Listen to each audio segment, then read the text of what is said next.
Hello friends, मैं हूँ Rakesh वडालिया from Patan Gujarat से।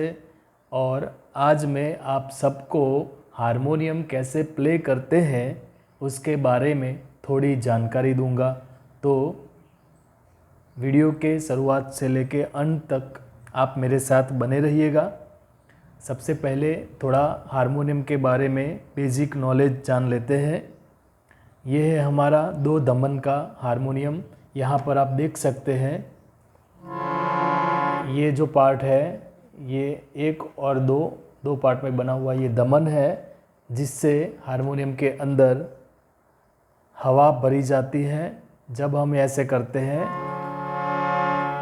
तो हवा अंदर जाती है और ये सब कीज़ है, जो कीज़ दबाते हैं तो उस की धुन बाहर आती है, आवाज़ बाहर आती है और उससे धुन बजती है, जिसे हम स्वर भी कहते हैं। चलिए देखते हैं आगे। हारमोनियम में हमें हारमोनियम बजाने से पहले स्वर और सप्तक क्या होता है उसका बेसिक नॉलेज होना ज़रूरी है। उसके बाद ही हम हारमोनियम को जल्दी से जल्दी प्ले करना सीख पाएंगे। सिर्फ प्रैक्टिस ज़रूरी नहीं है, प्रैक्टिस के साथ साथ थोड़ा बहुत उसके बारे में नॉलेज होना भी बहुत ज़रूरी होता है। सबसे पहले हम देखेंगे कि सप्तक क्या होता है। सप्तक होता है 7 स्वरों का समूह, जिसके अंदर सा रे ग म प ध नि ये 7 स्वर समावेश होते हैं। सा का मतलब होता है शा षडज, रे का मतलब होता है ऋषभ, ग गांधार, म मध्यम, प पंचम, ध दैवत और नि निषाद। सप्तक के अंदर शुद्ध स्वर और कोमल स्वर और तीव्र स्वर, उस हिसाब से टोटल 12 स्वर होते हैं। लेकिन हमें 12 स्वर अभी नहीं बजाना सीखना है। हम जो सप्तक का 7 स्वर होता है उसी को बजाना है।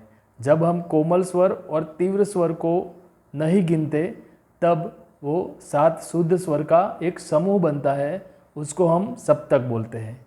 जैसे कि अगर हम यहाँ से सा स्टार्ट करते हैं तो सा के बाद एक स्वर छोड़ के रे आता है, सा रे। रे के बाद एक स्वर छोड़ के ग आता है, सा रे ग। ग के बाद तुरंत ही म आता है, म के एक स्वर छोड़ने के बाद प आता है, प के एक स्वर छोड़ने के बाद ध आता है, ध के एक स्वर छोड़ने के बाद नी आता है और नी के बाद लास्ट में सा आता है। उसी हिसाब से हमें रिवर्स आना है, रिपीट करना है वापस। ठीक है। जब हम यहाँ से ऊपर जाते हैं तो उसे कहते हैं आरोह।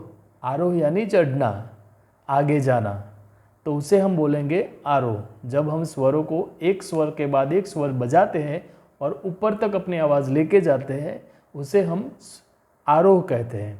उसी हिसाब से जब ऊपर के स्वर से नीचे आते हैं तो उसे हम अवरोह कहते हैं।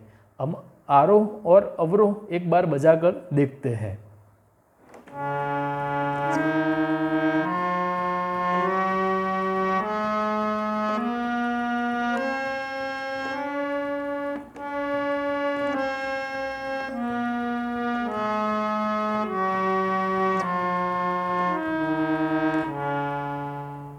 ये हमने बजाया 7 स्वरों का एक सप्तक।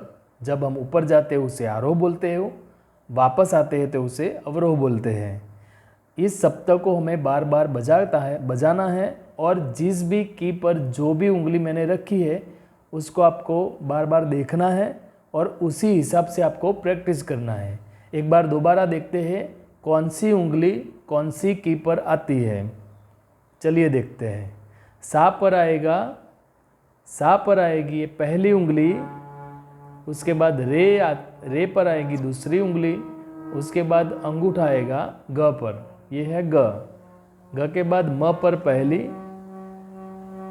म पर पहली, प पर दूसरी, ध पर तीसरी, अंगूठा आएगा नी पर और पहली उंगली सा पर। उसी हिसाब से रिपीट करना है, रिवर्स करना है और अवरोह में जाना है।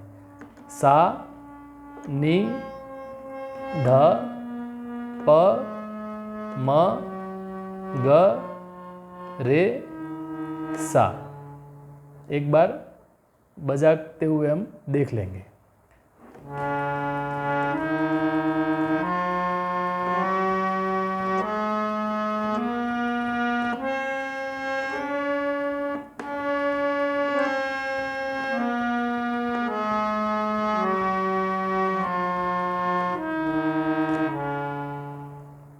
तो ये हुआ हमारा सारेगामापधनिसा सप्तक, जो हमें हारमोनियम प्ले करने के लिए सीखना ज़रूरी है और उसी हिसाब से हमें आगे प्रैक्टिस भी करना है।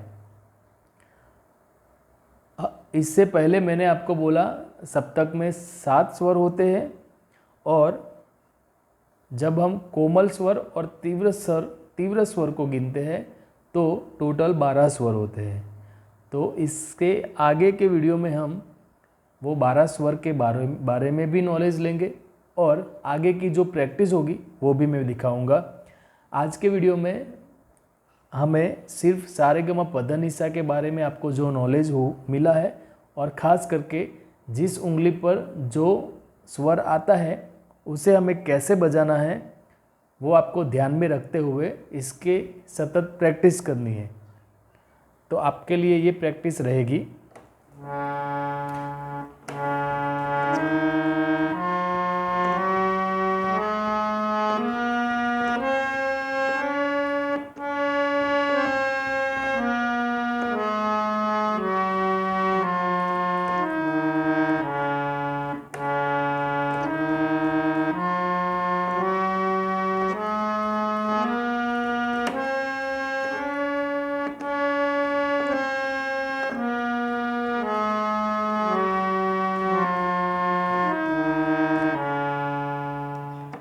जब हम स्वर बजाते हैं तो लय का भी ध्यान रखना ज़रूरी है।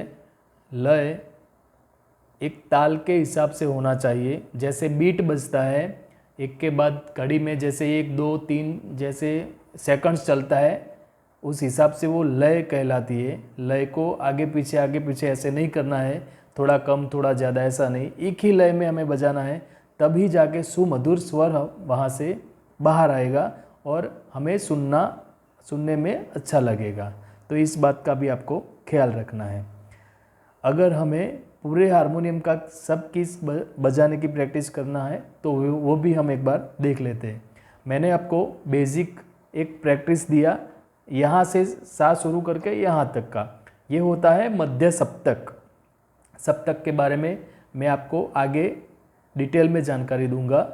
अभी वो हमें नहीं सीखना है, अभी आपको फोकस करना है सिर्फ और सिर्फ अपनी उंगलियों को प्रैक्टिस करके, सतत प्रैक्टिस करके जल्दी से जल्दी हारमोनियम सीखने के बारे में। उसके अलावा हमें ज़्यादा अभी नहीं सीखना है।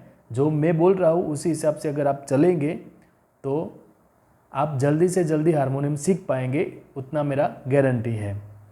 और जो जो चीज़ आपको अगर जल्दी समझ में नहीं आती वो आप स्टॉप करके, पॉज करके, रिपीट करके दोबारा से देखिएगा और जो मैंने प्रैक्टिस दिया है वो प्रैक्टिस करते रहिएगा। अगर आपको पूरा प्रैक्टिस ये करना है, ये मैंने यहाँ मध्य सप्तक आपको सिखाया। ये होता है हमारा मंद्र सप्तक, जो सिंगर्स नीचा गाते हैं, नीचे आने के लिए वो यहाँ से गाते हैं। और ये होता है तार सप्तक, ये सा लेके यह सा तक। तो इसके बीच में बहुत ऊंचे जो कलाकार गाते हैं, बहुत ऊंचा सुर जिनका होता है, वो यहाँ तक गाते हैं। ठीक है, तो हमें अभी प्रैक्टिस यहाँ करनी है। बजाने के लिए हम तीनों सप्तक में बजा सकते हैं। जिस हिसाब से मैंने आपको ये बताया है उसी हिसाब से आपको यहाँ से स्टार्ट करके यहाँ तक बजाना है। एक बार देख लेते हैं।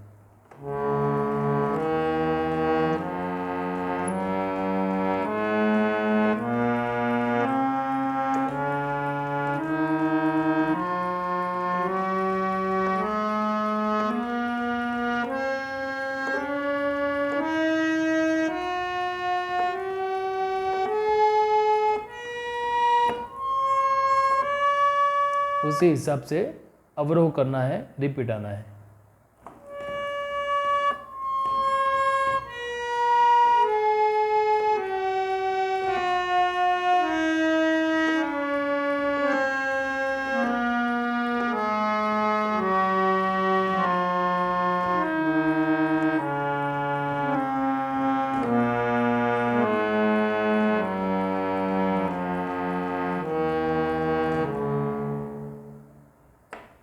तो चलिए फ्रेंड्स, ये हुई आज की प्रैक्टिस, और ये प्रैक्टिस आपको जितना हो सके उतना ज़्यादा करना है, ज़्यादा वक्त देना है। जितना ज़्यादा वक्त आप दे पाओगे उतना जल्दी आप सीख पाओगे। चलिए मिलते हैं अगले वीडियो में, तब तक नमस्ते।